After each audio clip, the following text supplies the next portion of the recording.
Dear Black people, it's time for us to focus on net worth. I know, it's been a while. Where the hell have I been?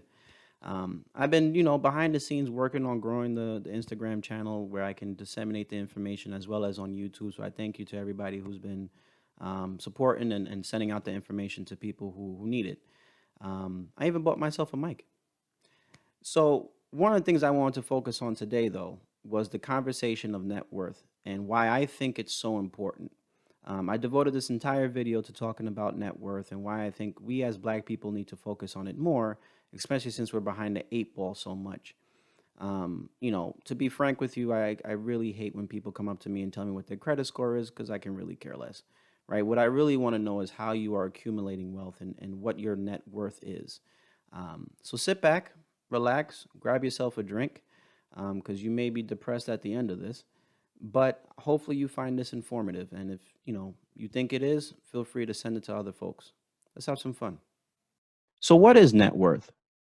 Net worth is a numerical measure of wealth of a person or a business. It's actually pretty simple to define net worth. It's your assets minus your liabilities. I think at this point it's important to define what an asset is. An asset is anything owned that has monetary value. So think about your checking and savings accounts, your stocks and bonds, your real estate, your cars, anything you can sell for a dollar.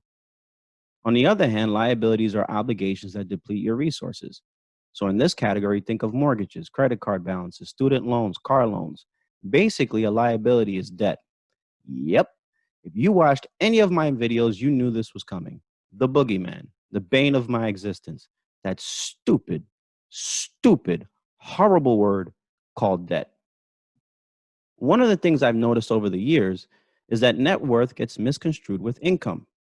There's an expression in Texas that says, most people are big hat, no cattle. What it means is that most people act big but have nothing to show for it. In finance, this means that most people think having a big income means that they're wealthy. In reality, this is not the case. Let me be clear. Just because you make over $100,000 a year doesn't mean that you're wealthy. And a high income doesn't mean that you will automatically be a millionaire. We were taught since we've been young that you need to stay in school so that you can make a lot of money. This is actually the wrong mentality. What they should have told you is that you need to stay in school so that you can make a lot of money and keep it. The most important part and the most important thing to remember is that it's not how much you make, but rather how much you retain. Net worth is the only true representation of wealth. It's not your credit scores. It's not the things that you buy. It's your net worth. There's a great book called Millionaire Next Door, and the authors illustrate that wealthy individuals have common attributes that they share. These include that they live well below their means, that they allocate their time, their resources, and their energy to find conducive ways of building wealth. They believe that financial independence is more important than displaying high social status, right? Their parents did not provide them economic outpatient care. So that means that they're not getting money from their parents to sustain a lifestyle. Their adult children are economically self sufficient. So this is the reverse. They're not funding their child's lifestyle when they're an adult. They are proficient in targeting market opportunities, which means that they're always reading, that they're always looking at the papers, they're always looking for ways to invest, and they chose the right occupation. In addition to discussing the characteristics of wealthy individuals, the book Millionaire Next Door also indicates how someone can determine if they're wealthy. Here is the practical rule of thumb. Multiply your age times your pre-tax annual household income from all sources except inheritances.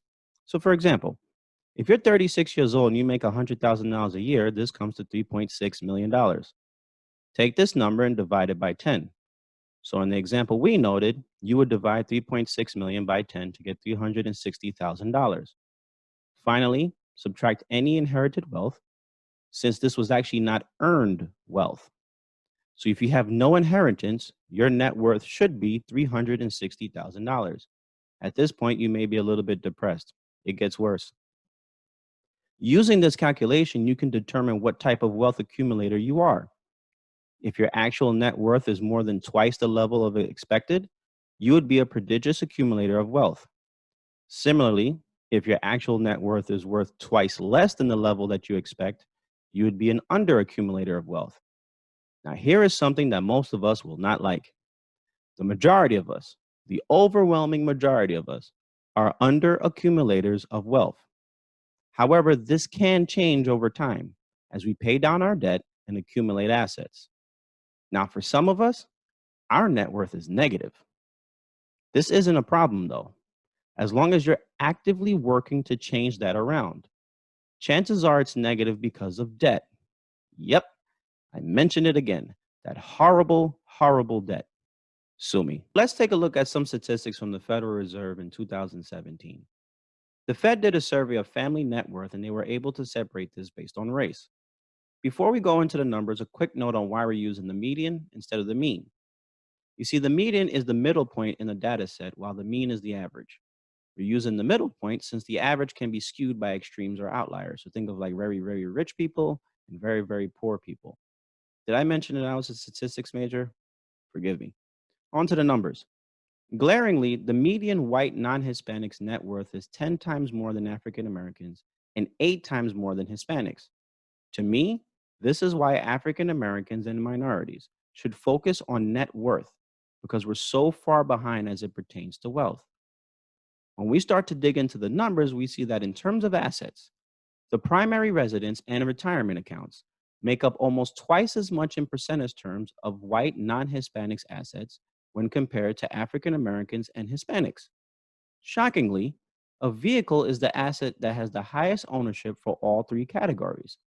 Unfortunately, for Blacks and Hispanics, owning a car is usually the largest asset by far. And as we know, it is a depreciable asset, which means it loses value over time. So let me be clear. Net worth is the only true measure of monetary wealth, and owning a depreciable asset is not the way to acquire real wealth. Lastly, take a look at this slide. Education is clearly linked to overall wealth. In fact, Blacks and Hispanics have a median net worth 6 times greater when they have a bachelor's degree than when they don't. White non-Hispanics have almost 7 times more wealth when they have a bachelor's degree when compared to Blacks and Hispanics. As my father would say, education is the key to your freedom. You can certainly accumulate wealth without a degree, and I know a lot of people who have, but you must know that it is much, much harder to do. A quick note. If you're a woman, regardless of color, these numbers are lower for you. Where it gets scary is if you're a woman of color, it's even lower. The stats don't lie. So let's go through an example. Let's say you're married and you just bought a house and the house is $450,000. Your car is worth $20,000. Your 401k is you have about 30 grand. Your savings, you're about 15 grand. You have some other things you can sell for about 3 grand. So your total assets is $518,000. Now, when we go through your liabilities, you have $20,000 in credit card debt. You have student loans of $85,000. You have a mortgage because you just bought the house of $425,000. You just financed your car, which is 10 grand. So in total, you have $540,000 in debt. So as you can see, you can be living the American dream, quote unquote, of being married with a car and a house and a 401k and still have a negative net worth. Now, for my single people, you're not off the hook. You also can have a car that's worth 10 grand, have 401k of about 20 grand. You can have savings of about 10 grand. You can have some other things you can sell that which comes to about 1,000. So you can have total assets of 41,000.